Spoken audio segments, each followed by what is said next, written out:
What is going on, guys? Welcome to your 30-second C++ tutorial, and in this tutorial I am super excited because I'm going to begin talking to you guys about something called an array. So an array is basically one of my favorite parts of C++ because an array is basically a variable that can store multiple values, and you can do a bunch of cool things with them. And like I said, it's one of my favorite parts dealing with C++.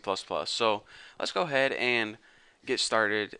Like I said, an array is basically a lot like a variable, but instead of just storing one value like 8 or 20 or 87, it can store multiple values. So if you're saying, alright, that's kind of weird, but let me go ahead and show you guys how to make one. In order to make an array, you first write what data type you're working with. Let's go ahead and make a simple integer array.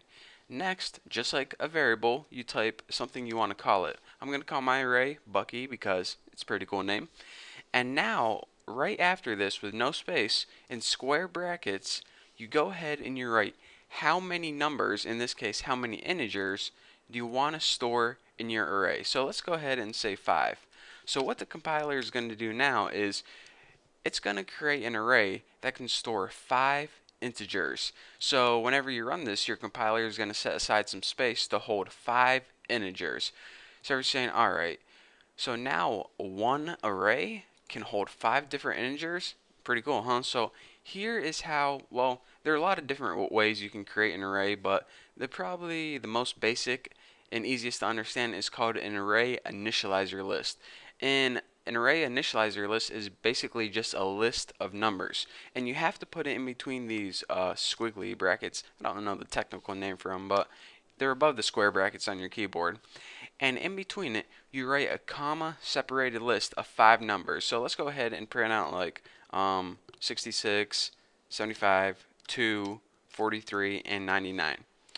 And that is basically all it is to create an array. So we went ahead and we created an array called Bucky, and Bucky was able to hold 5 integers, and whenever we gave it its 5 integers, we had to put it inside something called an array initializer list. So we have 5 integers: 66, 75, 2, 43, 9, 99. So now, whenever we want to use those values, you're saying, alright, say I wanted to print out one of these values like 2 or something. So let's go ahead and see out Bucky. Okay, well, I can't do that because if I just say the array name, it doesn't know exactly what value I'm talking about here.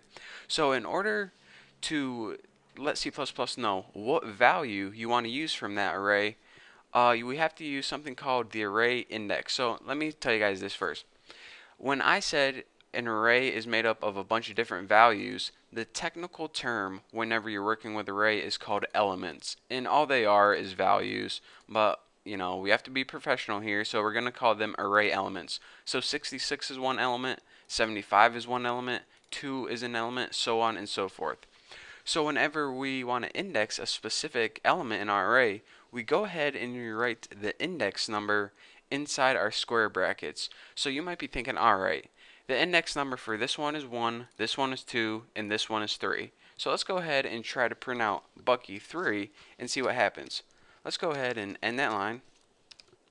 And we should be expecting 2 right here. So let's print it out and check it out. 43, what the heck? I thought it was going to be 2. Okay, so 43 is the 4th one, not the 3rd one. So what's going on, Bucky? Well, the reason that it printed out 43 is because whenever we're dealing with computers, I don't know if you guys know a lot about binary and zeros and ones, but you know how people start counting at 1, 1, 2, 3, 4, 5, 6, 7, 8, 9, 10. I learned how to count to 10.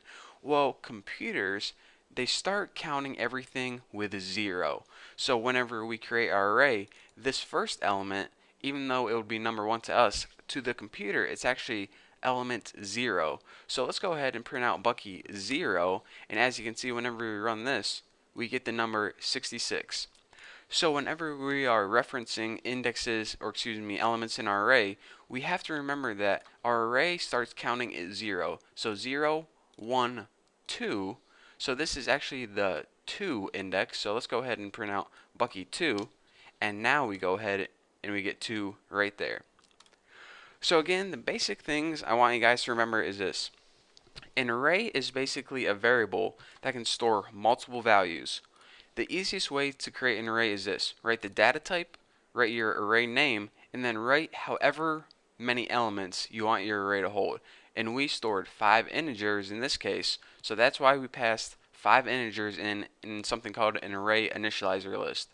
So basically, whenever we create Bucky 5, we're telling our computer, all right, Bucky is going to be holding 5 different values. So compiler, go ahead and set aside some space in our memory to hold 5 integers.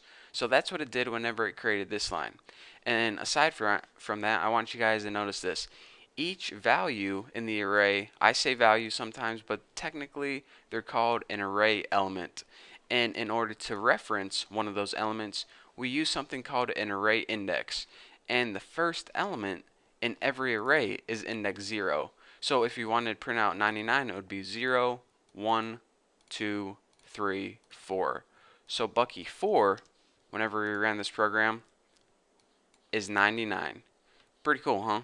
So that's basically the most simple way I can explain arrays to you guys. Again, I said that one way to create an array was to use an array initializer list. In the next tutorial, I'm going to show you guys a different way to create an array, and it's a lot cooler way. So if you don't quite understand arrays yet and don't quite understand why they would be useful, then just stick around and I trust me. What I say? I trust me. Of course I trust myself. And trust me, you guys will in the upcoming tutorial. So again, thank you guys so much for watching, and I will see you in the next tutorial.